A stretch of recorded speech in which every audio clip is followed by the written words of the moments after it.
రాష్ట్ర విభజనలో భాగంగా ఏపీలో కలిపిన 5 గ్రామాలను తిరిగి తెలంగాణలో విలీనం చేయాలని కల్వకుంట్ల కవిత కోరారు. అందుకు బీజేపీ నేతలు సీఎం చంద్రబాబు నాయుడు సహకరించాలని అభ్యర్థించారు. భద్రాచలం శ్రీ సీతారామచంద్ర స్వామి వారిని దర్శించుకున్న తర్వాత భద్రాచలంలో 5 గ్రామ పంచాయతీల ప్రజలతో ఆమె సమావేశమయ్యారు. జాగృతి జనం బాటలో భాగంగా అన్ని జిల్లాల్లో ఉన్న సమస్యలను తెలుసుకుంటున్నానని చెప్పారు. గిరిజనులు ఆదివాసీల అభివృద్ధికి ప్రభుత్వాలు శ్రద్ధ చూపడం లేదని, ట్రైబల్ కార్పొరేషన్ నిర్వీర్యమైందని విమర్శించారు. భద్రాద్రి రామాలయ అభివృద్ధికి రేవంత్ రెడ్డి ఇస్తానన్న నిధులను వెంటనే విడుదల చేయాలని డిమాండ్ చేశారు.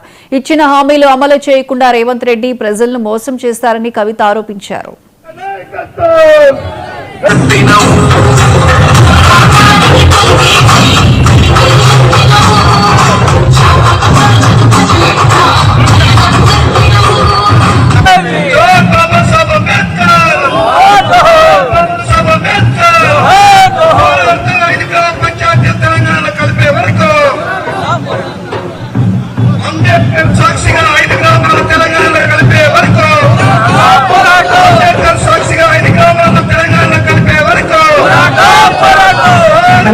భద్రాచలం ముంపు గ్రామాలకు సంబంధించిన సమస్య మీద పోరాటం చేయడానికి భద్రాచలం వచ్చినాం.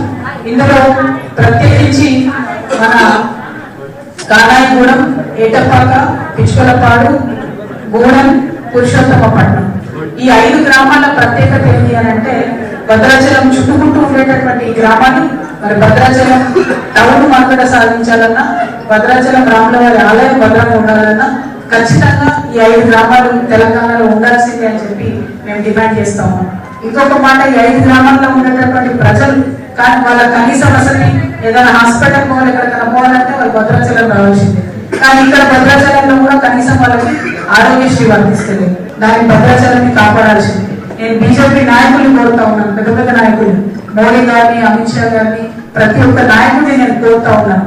భద్రాచలం రాముల వారికి చాలా పెద్ద చరిత్ర. మొన్న ఒక ఐదారు చెప్తున్నాను, అయోధ్య ఉండలేదో అంత అదృష్టం కానీ ఇక్కడ రాముల వారు ఈ రామదాస్ గారిని కాపాడుకోవడానికి ప్రత్యక్షంగా దర్శనమిచ్చి ఆయననే 60 లక్షల గోల్డ్ కాయిన్స్ ఇచ్చినటువంటి ప్రత్యేకత ఉందని చెప్తున్నారు.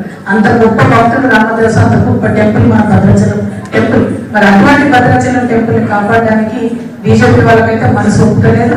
ఈ 5 గ్రామాలు ఆంధ్ర నుంచి తెలంగాణలో విలీనం కావాలన్నా కూడా బీజేపీ వాళ్ళే వెంటబడి చేయాలి. నేను ఆంధ్రప్రదేశ్ ముఖ్యమంత్రి గారు గౌరవనీయులు చంద్రబాబు నాయుడు గారిని కూడా విజ్ఞప్తి